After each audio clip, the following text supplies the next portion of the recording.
The Sound.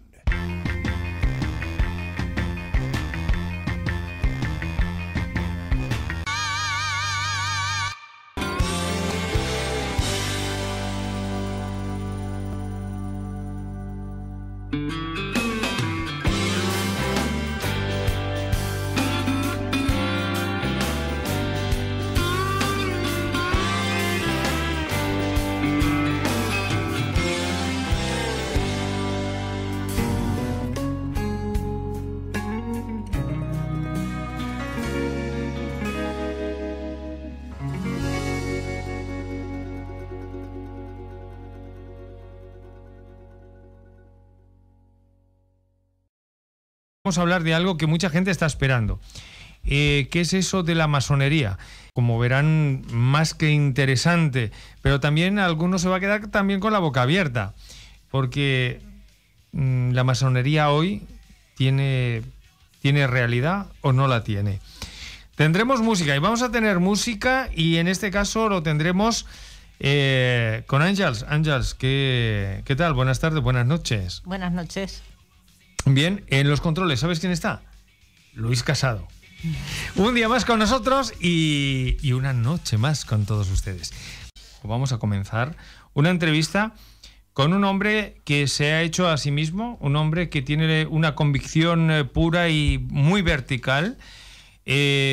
Doctor en Ciencias de la Ingeniería por la Universidad de Londres y máster en Planificación y Dirección de Empresas por la Universidad Politécnica de Madrid. Auditor de Gestión de Calidad Total por la AEC y máster en Sistemas Aeroportuarios, miembro de la Federación Europea de Asociaciones Nacionales de Ingenieros y de la Asociación Europea de Periodistas Científicos. Bueno, podríamos seguir así muchísimo rato, pero vamos con el personaje, vamos con Faustino Merchán. Muy buenas noches. Buenas noches, José María. Buenas noches. Vamos a hablar de masones. Vamos a hablar de dos libros, si no alguno más. Pero ese vuelo mágico que nos propones en el 2011 y en el 2014. El vuelo mágico en busca de la luz 2011 y el último, el vuelo mágico del iniciado en este 2014. ¿Mito o leyenda? ¿Es la masonería se lleva? Se lleva. Eso es una pregunta bastante abstracta, tal como la entiendo yo. Sí. ¿Me quieres decir que si es actual? Correcto. Si está de moda, ¿no? Si está correcto. De moda. Bien. Porque no creo que sea una moda, pero bueno, tal vez he sido demasiado aquí tirado para adelante. Efectivamente, moda, pues moda yo entiendo que no es la masonería, no ha perdido vigencia, sigue de actualidad. Lo que pasa en estos momentos, pues los medios llegan, tienen mayor alcance y llegan a más personas. Correcto. Lo que antes que prácticamente no sabía nadie lo que era la masonería, ahora ya más o menos alguien tiene una vaga idea, pero solamente es una vaga idea, porque realmente los que han contado algo de masonería no eran masones, curiosamente. Entonces, porque los masones somos poco dados a contar cosas internas, ¿no? De alguna forma. Uh-huh. Entonces, todo lo que hay que es público, pues prácticamente se puede decir que todo está escrito por no masones, es decir, inventado la mayoría. Pero ¿cómo se puede dejar editar un libro que está inventado? Bueno, pues los editores, todo el mundo tiene que ganar dinero, y entonces yo personalmente me encontré en un caso que, pues, visitando la librería del Corte Inglés, de uno de los cortes ingleses de Madrid, me encontré con un libro y que hablaba de masonería, me lo vi por encima, y entonces vi que el autor no tenía nada de masón, y además se lo había inventado todo lo ha inventado.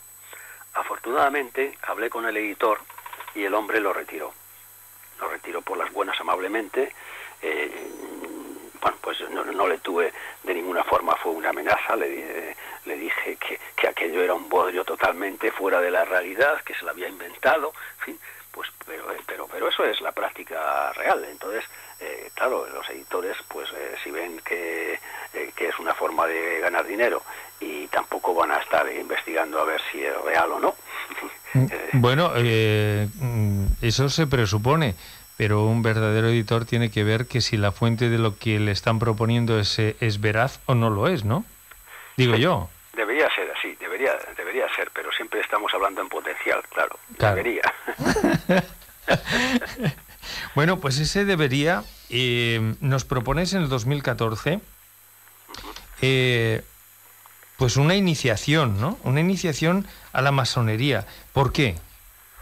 Bien, voy a contar un poco las turbulencias surgidas de este libro, el porqué de este libro. Porque el primer libro que yo escribí de literatura, porque anteriormente pues yo había publicado bastantes libros, que como yo era profesor de la Universidad Politécnica de Madrid en esos momentos, en las escuelas de ingenieros aeronáuticos y en la Escuela Superior de Arquitectura, pues había publicado una veintena de libros de ingeniería, todos de ingeniería civil, de construcción, y que estaban de texto en bastantes centros de la Politécnica, bueno, no solamente de la Politécnica de Madrid, sino en muchos sitios de la misma Cataluña están de texto también.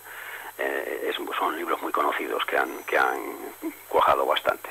Bien, pues entonces, una vez pasada esa etapa, pues publiqué un libro de literatura que era Un vuelo mágico en busca de la luz, que pues tratando un poco de despejar todas las incógnitas y todos los morbos que había sobre la masonería, ¿no?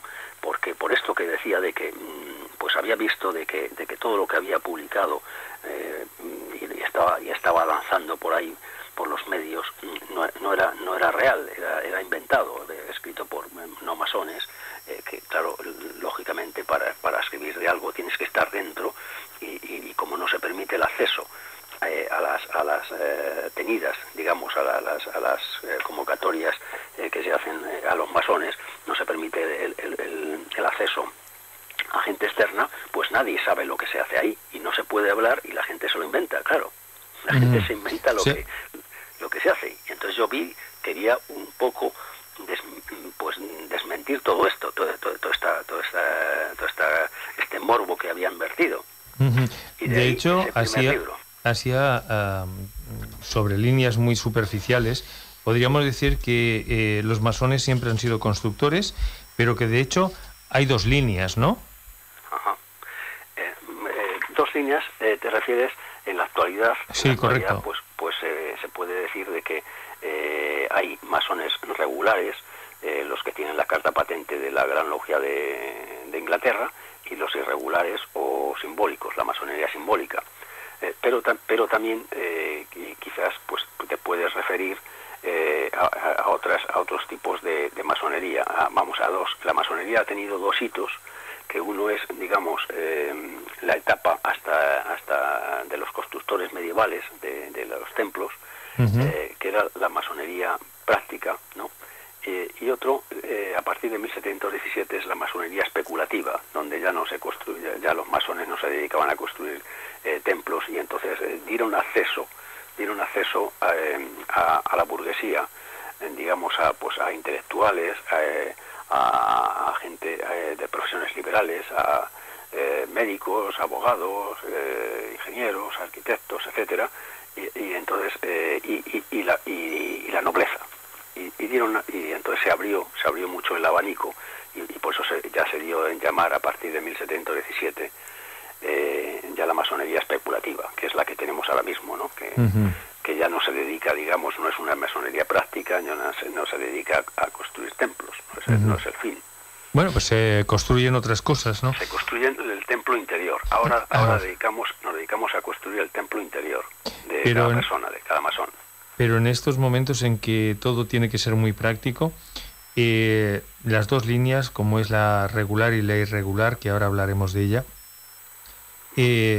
realmente yo es que me presento como abogado de que no hay sitio, ¿no?, para esa filosofía masona, porque ¿cuál es la filosofía real?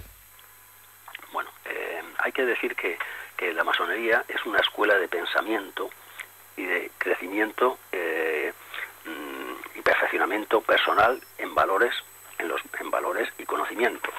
La masonería es una que tenemos, pues que arranca, ya digo, de 1717, se entronca con la Ilustración, con los valores de la Ilustración. Mejor dicho, la Ilustración tomó los valores de la masonería. Digamos que libertad, igualdad, fraternidad, que es el lema de la masonería, pues fue tomado por los valores los que simbolizaba la Revolución Francesa y la Ilustración. Uh-huh.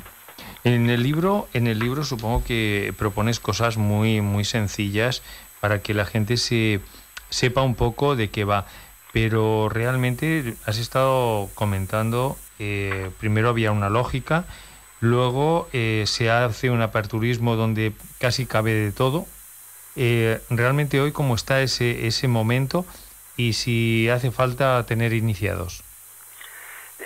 Bien, pues en estos momentos que hay crisis de todo, hay crisis de valores, principalmente, a mi entender, lo que tenemos en la sociedad del siglo XXI son crisis de valores, porque los únicos valores que hay es el hedonismo, la diversión, la satisfacción personal, y además todo esto y a corto plazo, inmediatamente, ¿no?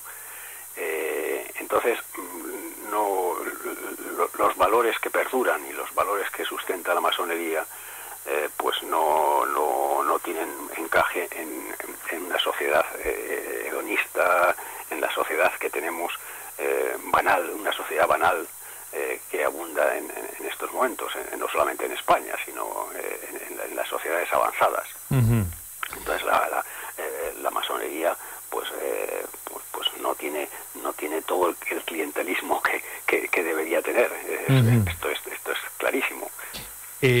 Una de las cosas que se me ocurren dentro de lo que hemos podido nosotros ir averiguando de qué tipología de persona es la que realmente puede ser un masón, ¿no? ¿No sería lo que realmente necesita el pueblo español? Bien, pues... ¿Esos constructores de futuro? Sí, se puede decir que sí, que el masón, todo pueblo, no solamente el español, necesita gente sensata, gente equilibrada, personas con mesura, lúcidas, que aporten conocimiento y valores. Entonces, en todas sociedades, no solamente la española, están faltos de estos valores, por lo que acabo de decir, que estamos en un momento de sociedades banales o en sociedades que trabajan a corto plazo, y la gente pues piensa en el disfrute prácticamente inmediato. Uh-huh. Entonces, pues no tiene fácil encaje, porque a la masonería pues hay que dedicarle mucho tiempo y mucho aprendizaje. Y luego también pues tengo que decir de que los valores que se emprendan en la masonería, como son la honestidad, desprenderse de vanidades, de egos, de valores materiales, pues todos estos son valores que propugna la masonería, que no son conocidos. Pues las personas en general, pues lo que conocen o lo que piensan, que es bastante erróneo, es que los masones se dedican a conspirar a la política, se dedican a la intriga, a intrigar, y son pues personas ateas que no tienen ninguna religión, o sea, que combaten la religión, o concretamente la religión católica, y nada más lejos de la realidad, nada más lejos de la realidad, porque hay que decir que uno de los primeros, si bien el primero de los postulados de los Landmark indica que para ser masón se necesita ser hombre libre. Esa es la primera condición. Hay que decir que en cuanto a la religión se admiten, puede ser masón cualquier persona que tenga una religión monoteísta. Eso sí, tiene que ser monoteísta, pero que tiene que tener religión. No puede ser un ateo, ni un gnóstico, pero un ateo tiene su propia religión. O sea, es decir, no puede compartir ninguna de las conocidas.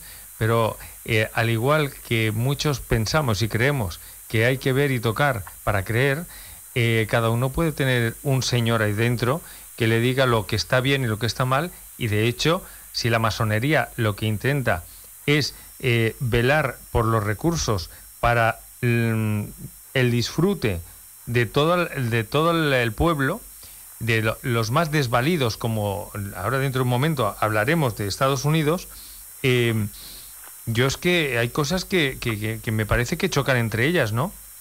Bueno, sí, cuando se analizan profundamente, pero hay que dedicarles un tiempo, claro, así a priori, pues a lo mejor quizás no se entiendan.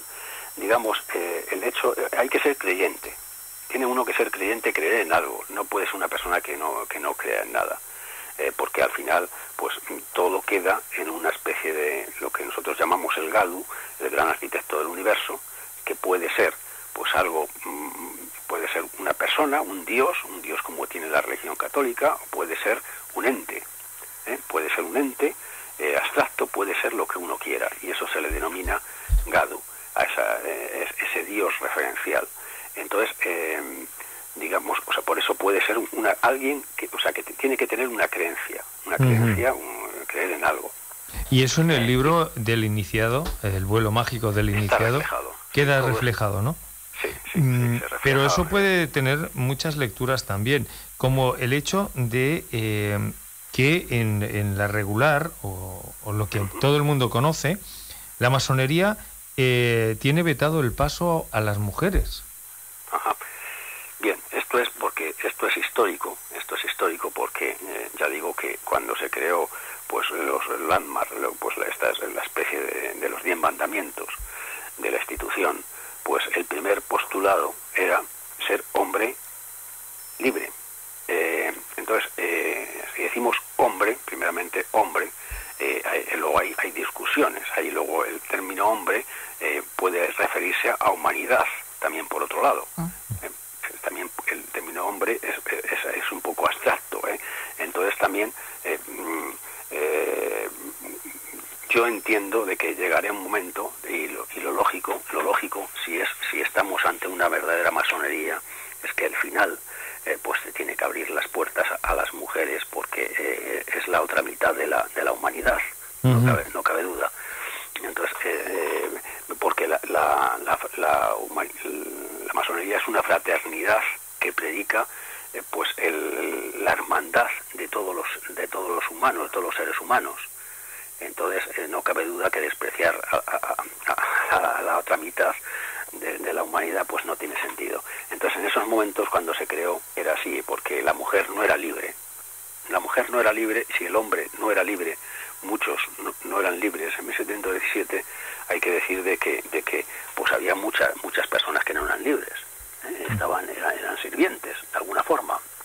Bueno, pero entonces, una cosita, soy Ángeles, Faustino. Hola Ángel, Ángeles, encantado. Igualmente. Hoy en día el pensamiento es distinto, o sea, estamos en una época, estamos en el siglo XXI.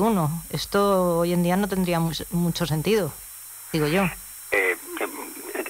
Claro, el sentido que tiene pues es el sentido histórico, pero claro, y el sentido tradicional, pero no práctico. Pero no es práctico y hoy pues lógicamente tarde o temprano tienen que caer esas barreras porque no tienen mucho sentido. O sea que en el mundo actual. Pero tengo que decir de que en la masonería simbólica, por contra, si se admiten mujeres, hay logias femeninas, logias mixtas, y si se admite porque ellos no, digamos, pues tampoco hacen los juramentos que se hacen no son bueno, pues eso es otra masonería, distinta, ¿no? Digamos, entonces pues se llama simbólica y entonces ellos no tienen que pues que de alguna forma jurar o creer en la inmortalidad del alma que tenemos los masones regulares, pues que firmar en nuestro escrito de admisión, que creemos en la inmortalidad del alma y en una serie de condiciones que la masonería simbólica pues no tienen, no se les exige esos requisitos. O sea que entre las dos podría haber un acercamiento en cuestión de lo de admitir mujeres, pero hay igualmente una separación de ideas. Hay una separación de ideas, sí, hay separación de ideas porque, bueno, pues es que la masonería regular arranca de los valores tradicionales de la masonería. Se entronca con el 1717, que es cuando se confieren estos mandamientos, vamos a llamarlo así, los landmark, y entonces la masonería tradicional no se aparta de esta tradición, mientras que la otra, por eso ellos se llaman liberales, pues sí, están más abiertos a la masonería simbólica. Bueno, dentro de todo esto, vamos un poco con la historia, ¿no? De hecho, los masones no es una creación del siglo XX, ni tan siquiera del XXI, sino que nos tenemos que ir mucho más allá de los egipcios, aquellos 8.000 años atrás, en los cuales el fundamento de la masonería ya estaba, ¿no? En aquellos creadores, arquitectos, ¿no? Se dice que eran los primeros masones, claro, los egipcios, y prácticamente la iniciación, los rituales, pues parten de esa época. En España han habido y hay muchos masones como tú, maestro masón, aplomador, como ya nos has comentado también en privado. ¿Qué personajes podríamos destacar de nuestra historia reciente, así como llamativos y que se hubieran atrevido a hablar de la masonería? Bien, yo quiero aquí hacer una pequeña, vamos a decirle, una simbiosis que yo utilizo, que fue lo que me atrajo a mí a la masonería. Yo como ingeniero aeronáutico, pues yo observé pues la mística de la mecánica del vuelo. Digamos, hay un momento que las condiciones de contorno del ala, digamos el funcionamiento del avión, por el vuelo de los aparatos más pesados que el aire, pues digamos se apartan de la naturaleza. Entonces, y hay un punto donde, bueno, la mecánica del vuelo hay un punto en que tenemos que decir de que la naturaleza se vuelve histérica. Entonces, hay que creer en una mística, que esa mística nos da un acercamiento, en mi caso se produjo, hacia la masonería. ¿Y por qué medios? Pues porque los precursores de la aviación española y de la aviación mundial, que esto es poco sabido en España. España es precursora de la aviación mundial. Lo sabe poca gente esto. Es cierto. Entonces, pues ha habido grandes personajes de la aeronáutica que son muy queridos y respetados en el mundo, y aquí en España prácticamente son poco conocidos, ¿no? Entonces, hay que decir que de los primeros ingenieros aeronáuticos españoles, como Juan de la Cierva y Leonardo Torres Quevedo, pues ellos, junto con otra serie de personajes, los hermanos Wright, que eran masones, prácticamente pues todos los creadores, pero no solamente españoles, sino mundiales, los hermanos Montgolfier, eran masones. Curiosamente eran masones. Prácticamente todos los personajes que hicieron el desarrollo de la aeronáutica, de la aviación, pues eran masones. Es curioso. Y entonces esto fue un poco el acercamiento, el por qué me llevó a mí a acceder a la masonería, a buscar documentación, en fin, a buscar la entidad, a esta búsqueda personal mía, ¿no? Que en realidad toda la persona que accede a la masonería es porque llega a través de una búsqueda personal, porque ve que le falta algo, que necesita algo. ¿Y qué te ha aportado a ti la masonería? Pues a mí personalmente, pues me ha aportado un equilibrio personal, en cuanto que veo nuestro posicionamiento, el posicionamiento del hombre en el mundo, y que no hemos venido aquí pues por un hecho de azar totalmente, y hemos venido pues una idea que predomina en la masonería, que es a dejar el mundo cuando llegamos mejor, cuando dejamos el mundo, un masón, perseguimos que los que vengan detrás se lo encuentren algo mejor, digamos. Eso es una de las máximas y de lo que se aprende en la masonería. Sí, pero en la ingeniería, precisamente, es una controversia con lo que estás diciendo, ¿no? Porque cualquier cosa, cuando se usa, tiene un desgaste y, lógicamente, queda más precario de cuando lo has tenido al principio, ¿no? Entonces, ¿cómo es posible? Entendido en primera aproximación. Correcto. Porque cuando uno ya profundiza, le das a la siguiente vuelta que le das a esa afirmación que acabas tú de hacer, pues ves lo siguiente, pasa a la siguiente fase, que es que tú mejoras lo que tú te has encontrado, le buscas defectos, le buscas mejoras y mejoras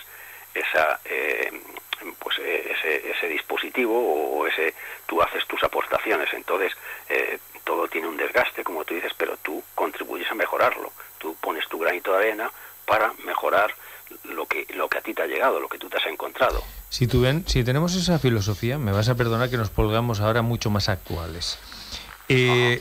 ¿Cómo es posible que los maestros masones no os hubierais puesto en pie de guerra, aunque estáis siempre en la clandestinidad porque no os gusta sobresalir, para arreglar un mundo en España, por ejemplo, es parte del mundo, arreglar todo el desaguisado que ahora mismo tenemos? Te vemos escribir diariamente muchísimo. Eres una persona que das en la llaga, que aprietas para que duela y que la gente lo vea, ¿no? ¿Por qué no estáis ahí intentando arreglar lo que, como tú has dicho, has llegado y vas a intentar cuando te vayas dejarlo mejor? ¿Por qué no estáis ahí? Bien, porque cada uno pues se trabaja su piedra bruta. Nosotros tenemos la metáfora de trabajar nuestra piedra bruta. Nuestra piedra bruta pues son estos valores que decimos con los que entramos en la masonería como hombres, que son pues todos los valores que traemos y todos los vicios que arrastramos. Son la vanidad, vanidades, soberbias, y valores materiales. Entonces tenemos que desproveernos de todas estas cosas y buscar unos valores atemporales y más otro tipo de valores no terrenales, ¿no? Entonces pues hay gente que está trabajándose esos valores, que son la inmensa mayoría. Entonces están pues en otra digamos en otro espacio, en otro plano, y no quieren salir a la vida pública, no quieren están pues como un sacerdocio, una especie de sacerdocio, pero sacerdocio de los que no salen a la vida pública, ¿no? Entonces hay muchos en este caso. Yo pues mi cruzada que me he propuesto pues es un poco, en la medida de lo posible, pues es el salir al exterior y tratar de impregnar, tratar en la medida de lo posible. Sé que es un poco como Don Quijote, hay que partir de que somos Quijotes, no cabe duda. Por eso, pues mira, ya que somos Quijotes y tenemos una obra que ha pasado, pues bueno, yo creo que ya por tantas manos, que es tan universal que tendría que irse a otro universo para parar, pero bueno, Quijotes somos todos. Pero, por ejemplo, en Estados Unidos, lo que ahora mismo estamos hablando y la dificultad que tiene la masonería de establecerse en España y arreglar las cosas como quisiéramos, el referente más importante está en Estados Unidos.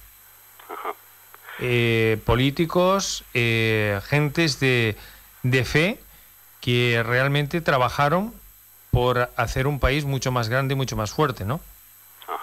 Así es. Bueno, en Estados Unidos, imagino mucha gente conoce que los padres de la nación americana eran masones, y está contemplado pues en el cuadro que ilustra la creación, el origen de la nación americana, ¿no? Entonces, lo que los dos principales fundadores, George Washington y Benjamin Franklin, pues se encuentran ataviados con sus decorados masónicos, y entonces ellos impulsaron esa nación, y Washington es una ciudad diseñada con el espíritu masónico. Todas las calles y todo tiene el espíritu de la masonería. Entonces, en Estados Unidos, pues hay que decir que la mayor parte de los presidentes norteamericanos son masones, al igual que casi todos los astronautas. Pero son regulares, entonces. Regulares, sí. O sea que la mujer sigue estando marginada en una sociedad en la cual la igualdad de derechos y la igualdad de oportunidades deberían de estar, ¿no? ¿Los masones tal vez están quedando un pie atrás? Bueno, es conocido que es simbólico, porque los masones también, en la masonería regular, las mujeres, las esposas de los masones, se las convoca muchas veces. Hay tenidas blancas y ellas asisten, y uno de los documentos, de los muchos documentos que hay que firmar, pues es comunicarle a la esposa se le tiene que comunicar que vas a tener que dedicarte mucho tiempo a esto, y ella tiene que aceptarlo, porque la masonería no puede intervenir a destruir matrimonios de alguna forma. Correcto. Y esto me lleva nuevamente a eso que se coge normalmente de forma grotesca, ¿no? Cuando se habla de la masonería, cada uno pues saca de su platillo lo que le da la gana, ¿no? Hay una película de Tom Cruise, La Tapadera, donde nos deja entrever también el circuito masónico, y el final no es como muy correcto, ¿no? O tal vez es demasiado duro y es una realidad. No conozco. Bueno, es un hombre importante, un abogado que se hace a sí mismo, que le van a buscar para que entre en la masonería, y de hecho lo hace a expensas de la mujer, ¿no? Y cuando la mujer se entera del cariz que toman las cosas, se vuelve loca. ¿Es tan complicado el mundo de la masonería? Bueno, ya de entrada, lo que me acabas de decir, José María, ya incumple uno de los primeros preceptos de la masonería. La masonería no va buscando a nadie. No es... no funciona así, y lo tiene a gala, el de que no va por la calle, ni por la calle como pues algunas religiones, ¿no?, que sabemos que van por la calle, pero vamos, no va, digamos, pues buscando a nadie, acercarse a nadie, no, son las personas las que se acercan a la masonería. Entonces, que lo que me has comentado de que le buscaron para que entrara en la masonería, correcto. Pues eso ya, de entrada, eso ya no puede ser cierto, porque la masonería no es, ya digo que es un precepto importante, el que no busca a nadie. No es un club de fútbol donde va fichando a la gente. Correcto, es muchísimo más serio, ¿no? Entonces, ese vuelo mágico, ¿hacia dónde nos lleva realmente? Ya que ese libro lo que busca es iniciar a la gente en la masonería. No es que busque el libro, no busca que la gente se introduzca a la masonería ni nada de esto, no busca que la gente conozca en primera fase. Pero conocer significa captar. Se capta el que quiera captarse, o sea, primero que conozcan la masonería por alguien que alguien de dentro, alguien que sabe lo que dice, está hablando de algo que lo vive, que lo ha vivido, y entonces pues que lo conozcan realmente, no por alguien que se lo ha inventado, por alguien en búsqueda de morbo o de vender libros o esto, no sé. Entonces no es el caso. Entonces, ya digo, el fin de yo no cuando lo escribí, los libros que yo he escrito de masonería, el fin no era buscar adeptos, no era encontrar gente, sino simplemente ese vacío que había de conocimiento que yo me encontré, que cuando yo llegué, pues a mí lo que me había flotaba, había un corpus flotante que me decía de que los masones pues eran pues como diablos, como adoradores del diablo, como brujos, y que hacían sacrificios humanos, sacrificaban a vírgenes y doncellas y cosas así, hacían cosas de este corte, de este jaez, y se les ha dibujado con figuras en ese sentido, y nada más lejos de la realidad. Yo todavía no me he encontrado a nadie, a ningún masón de mis hermanos, que conozco a muchos, y no he encontrado a nadie con rabo, ¿no? Y yo mismo tampoco, y esas cosas raras que se dicen, ¿no?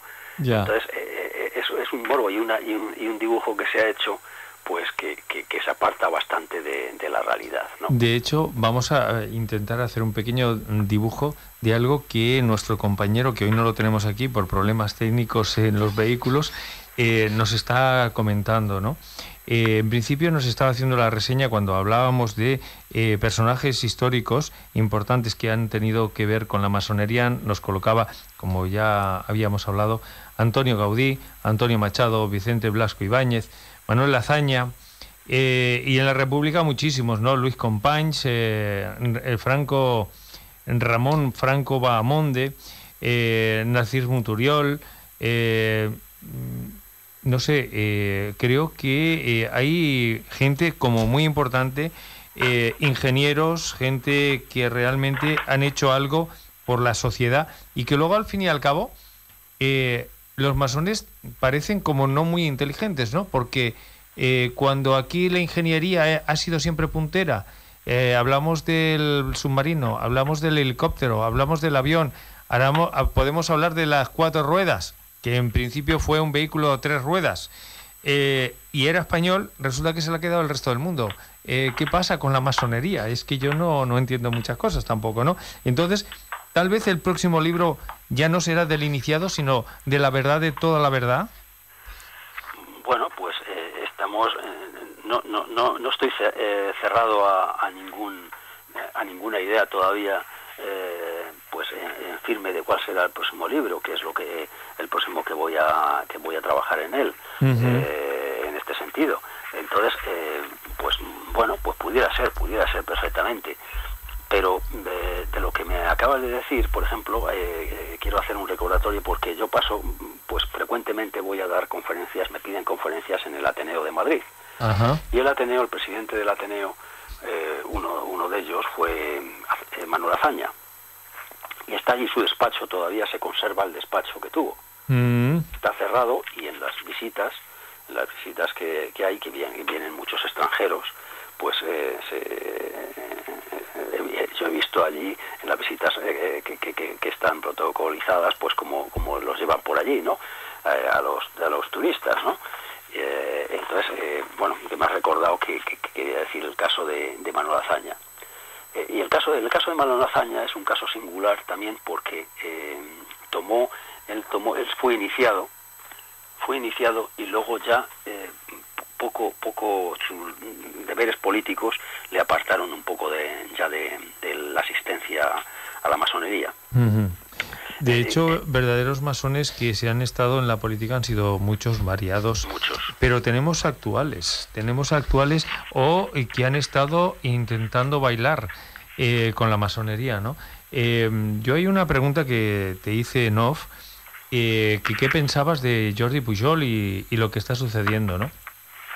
El otro, al que tú has criticado rudamente por el trabajo que ha hecho en España, también ha sido Rodríguez Zapatero.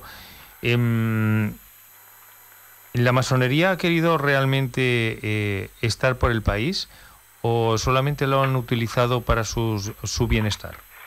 Bueno, la masonería, como te he dicho también en off, no es una institución hecha por los hombres, y como tal tiene sus defectos, no es perfecta, aunque busca la perfección, pero pues hay personas, pues a veces nos equivocamos y nos encontramos con personas. Yo mismo te comentaba que me he encontrado en algunos casos que yo me he sonrojado, digo, pero bueno, ¿cómo esta persona, qué aplomadores tendría? ¿Cómo se le ha podido admitir a la masonería a este hombre? Porque primeramente no tenía de origen, está clarísimo, ningún valor de los que propugna la masonería. Y luego después es que tampoco ha aprendido nada.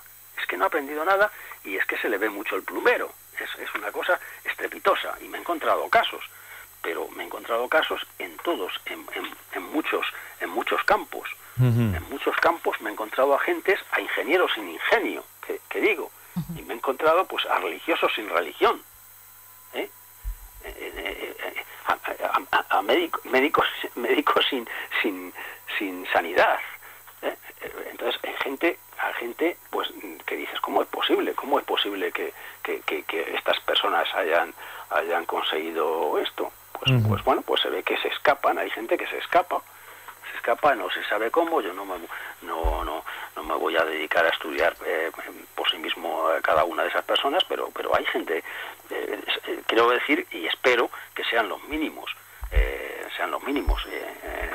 que ocurren estas cosas, los que se escapan de la criba, ¿no? Sí, pero si son muy pocos, los más o menos 10 millones que existen en todo el mundo, masones, en los que creo y espero contar con mujeres también, que de mujeres también podríamos estar hablando muchísimo rato, porque sé y me consta que han habido muchísimas mujeres que se han aventurado en la masonería y han conseguido muy buenos resultados.